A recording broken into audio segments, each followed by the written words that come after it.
200 ಎಕರೆ 300 ಎಕರೆ ಕೊಡ್ತಾ ಇರೋದು ಸರಿನಾ ಅಂತ ಕೇಳ್ತಾ ಇದ್ದಾರೆ.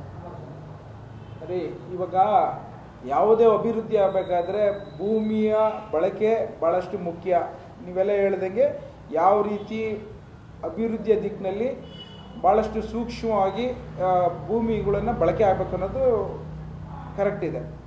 ಇವತ್ತು ರೈತರಿಗೆ ಏನಾದರೂ ಭೂಮಿ ನಾವು ಪಡ್ಕೊಳ್ಳೋಂಥ ಸಂದರ್ಭದಲ್ಲಿ ಯಾವ ರೀತಿ ಕಾಂಪನ್ಸೇಷನ್ ಕೊಡ್ತೀರ ಅನ್ನೋದು ಭಾಳ ಮುಖ್ಯವಾದಂಥ ಅಂಶ. ನಾನು ಇವತ್ತು ಅದನ್ನು ಚಾಲೆಂಜ್ ಮಾಡ್ತೇನೆ. ನಮ್ಮ ಸರ್ಕಾರದಲ್ಲಿ ಆ ರೈತರಿಗೆ ಕೊಡ್ತಾ ಇರೋಂಥ ಕಾಂಪನ್ಸೇಷನ್ನು ಇಡೀ ರಾಜ್ಯದಲ್ಲೇ ಇಲ್ಲ, ಇಡೀ ರಾಷ್ಟ್ರದಲ್ಲೇ ಇಲ್ಲ. ಇವತ್ತಿನ ದಿನ 75% ರೈತರುಗಳು ಸೈನ್ ಮಾಡಿದ್ರೆ ಯಾವ ರೀತಿಯಲ್ಲಿ ಬೇಕಾದ್ರೆ ಭೂಮಿಯ ಬಳಕೆ ಮಾಡ್ಕೋಬೋದು ಅನ್ನೋದೊಂದು ಕಾನೂನಿದೆ. ಆ ಕಾನೂನಿನ ಚೌಕಟ್ಟಲ್ಲಿ ಕೆಲಸ ಮಾಡೋದ್ರಲ್ಲಿ ಅಭಿವೃದ್ಧಿಯ ದಿಕ್ಕಿನಲ್ಲಿ ತೆಗೆದುಕೊಂಡೋಗಿ ಇವತ್ತು ರೈತರ ಮಕ್ಕಳಿಗೆ ಕೆಲಸ ಕೊಡಿಸೋಂಥ ಜವಾಬ್ದಾರಿ ನಮ್ಮ ಮೇಲಿದೆ. ಇಂಡಸ್ಟ್ರಿಗಳನ್ನ ಅವ್ರಿಗೆ ಜಾಗಗಳು ಕೇಳ್ತಾ ಇರೋಂಥ ಸಂದರ್ಭದಲ್ಲಿ ಜಾಗ ಕೊಡಬೇಕಾದ್ರೆ ಕೆಲವು ತ್ಯಾಗವನ್ನು ಮಾಡಬೇಕಾಗತ್ತೆ.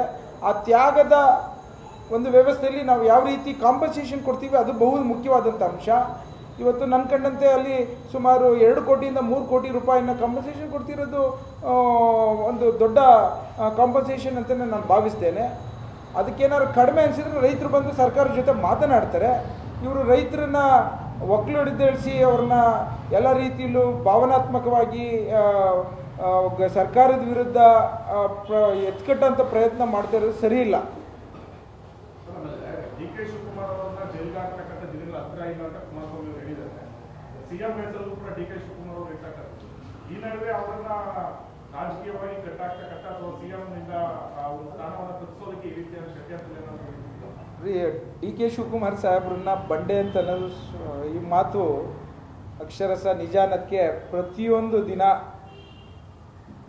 ಕುಮಾರಸ್ವಾಮಿಯವರು ಅಧಿಕಾರಕ್ಕೆ ಬಂದಿದ್ದ ಪ್ರಥಮ ದಿನವೇ ತನ್ನ ಸಮುದಾಯದ ತನ್ನ ಕುಟುಂಬವನ್ನು ರಕ್ಷಣೆ ಮಾಡಬೇಕು, ನಾನು ಸಮುದಾಯದ ನಾಯಕನಾಗಬೇಕು ಅಂತೇಳಿ ಇವತ್ತು ನನಗೆ ವಿರೋಧ ಆಗೋದು ಯಾವ ವ್ಯಕ್ತಿಯಿಂದ ನಾನಲ್ಲ, ಏನು ರೈಸಿಂಗ್ ಸ್ಟಾರ್ ಡಿ.ಕೆ. ಶಿವಕುಮಾರ್ ಸಾಹೇಬ್ರೆ ಅನ್ನೋದನ್ನು ಅವತ್ತೇ ಅರ್ಥಕೊಂಡು ಪ್ರತಿದಿನ ಅವರು ಡಿ.ಕೆ. ಶಿವಕುಮಾರ್ ಸಾಹೇಬ್ರನ್ನ ಹೆಂಗೆ ತುಳಿಬೇಕು ಅನ್ನೋದು ಆಲೋಚನೆ ಬಿಟ್ಟರೆ ಮತ್ತೊಂದಿಲ್ಲ ಅನ್ನೋದನ್ನು ನಾನು ಹತ್ತಿರದಿಂದ ನೋಡಿದ್ದೇನೆ. ನಾನು ಇಲ್ಲಿವರೆಗೂ ಮಾತಾಡಿರಲಿಲ್ಲ.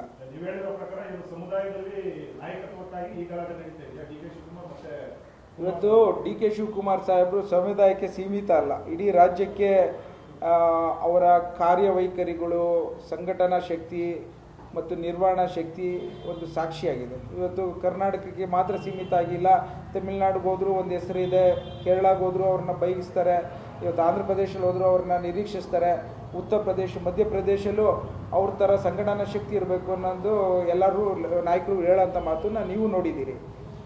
ಕುಮಾರಸ್ವಾಮಿ ಅವರು ಈ ಒಂದು ಬೆಳವಣಿಗೆಗಳ ಜೀರ್ಣಿಸ್ಕೊಳಕ್ಕಾಗ್ತಿಲ್ಲ. ಅವ್ರಿಗೆ ಏನಾಗಿದೆ, ಹತಾಶ ಮನೋಭಾವನೆಗೆ ಹೊರಟೋಗಿದೆ.